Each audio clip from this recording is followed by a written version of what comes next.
आप सभी बीएसएनएल एवं एमटीएनएल के कर्मचारियों अधिकारियों को सीएचक्यू बीबीओई की ओर से हार्दिक नमस्कार, हार्दिक प्रणाम। सबसे पहले मेरे प्यारे साथियों, मेरे प्यारे अधिकारियों, मेरे प्यारे कर्मचारियों, आप इस वीडियो को लाइक, शेयर, कमेंट करें और अपने अच्छे से अच्छे सुझाव दें कि इन इश्यूज के ऊपर आप पत्र लिखिए, आप मैनेजमेंट से बैठक करिए, आप सरकार से बातचीत करिए। इधर उधर के कमेंट करने से अच्छा है आप लोग इस प्रकार के सुझाव हमें दें जिससे उन सुझावों पे हम काम कर सकें। यहाँ पे कोई राजनीतिक प्लेटफॉर्म नहीं है, ये मेरे अधिकारियों का और ये मेरे कर्मचारियों की एसोसिएशन, हमारा इंटरनल मैटर है। हम बाहर की बातों को इसमें ना ला करके हम सिर्फ और सिर्फ बीएसएनएल और उनके अधिकारियों कर्मचारियों, एमटीएनएल उनके अधिकारियों कर्मचारियों के एचआर इशू और उनकी अपनी स्वयं की वर्क प्लेस पर होने वाली परेशानियों के बारे में हम एक दूसरे को अवगत कराएं। किसी प्रकार की बीबीओ सीएचक्यू की ओर से कोई प्रकार सहायता कर सके तो उसका करेंगे। मैं भी आपको बताता हूं, अभी एक केस औरैया से मेरे पास वीडियो के माध्यम से मेरे पास फोन आया औरैया से। सर, मैं इस प्रकार से परेशान हूं, मेरी दिक्कत है, मेरी परेशानी है, कोई सुनने वाला नहीं है। मैं उस एसोसिएशन में हूं, मैं इस एसोसिएशन में हूं, लेकिन मेरा एक व्यक्तिगत और कर्तव्य बनता है कि वो मेरे फैमिली, मेरे बीएसएनएल का कर्मचारी है, बीएसएनएल का अधिकारी है। मैंने तुरंत उसका एचआरएमएस नंबर अपने मोबाइल व्हाट्सएप पे मंगाने के बाद मैंने वहां के माननीय पीजीएम साहब से मैंने वार्तालाप की और उसकी समस्या को बताया। मैंने कहा मैं दिल्ली से इस प्रकार से बोल रहा हूं सर, और इस जेटीओ को इस प्रकार की समस्या है। मैं उसकी लिखित समस्या को आपके संज्ञान में, आपको व्हाट्सएप के माध्यम से आपको अवगत करा रहा हूं। कृपया करके आप इसको संज्ञान में लेकर के इसकी समस्या का समाधान करें, अन्यथा मैं आपको एक बार बोलूंगा, दो बार बोलूंगा, तीन बार बोलने के बाद अन्यथा मैं उसकी सारी समस्याओं की जानकारी जो है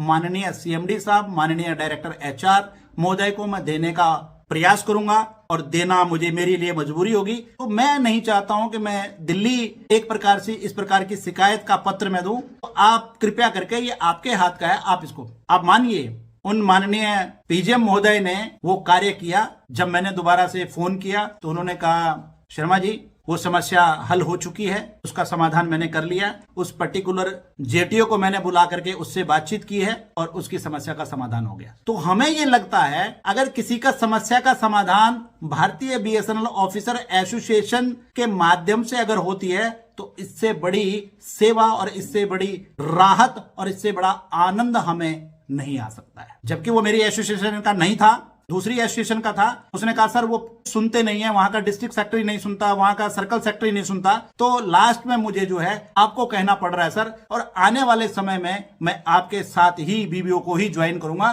क्योंकि आप काम करवाते हैं। मैंने कहा ये मेरा सौभाग्य है और ये मेरी फितरत है। मैं अपने कर्मचारियों और अधिकारियों के लिए काम करता हूं। उसकी कोई समस्या आती है, उसकी समस्या को अपनी समस्या समझ करके मैं काम करता हूं, इसको रिजॉल्व करता हूं। तो अभी मैं एक इशू के ऊपर आप लोगों को संज्ञान में लाऊंगा।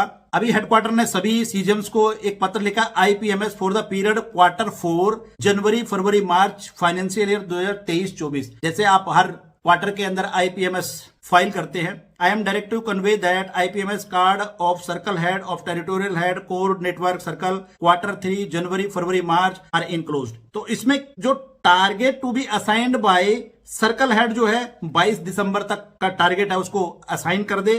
BA head, circle office, PGM, senior GM, GM 28 दिसंबर तक ये आईपीएमएस टारगेट्स दे दें।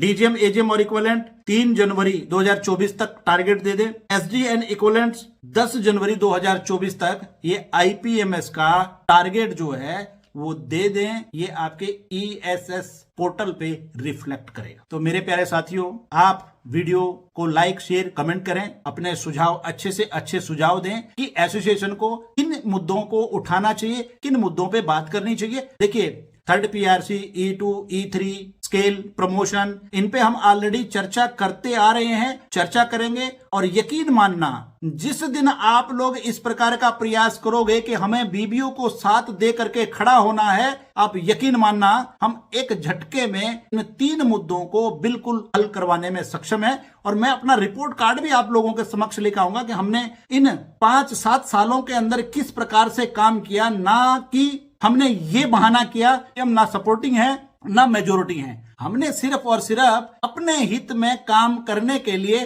प्रयासरत रहे और जिसमें हम लोग 100% सफल रहे। इसी के साथ जय हिंद, जय भारत।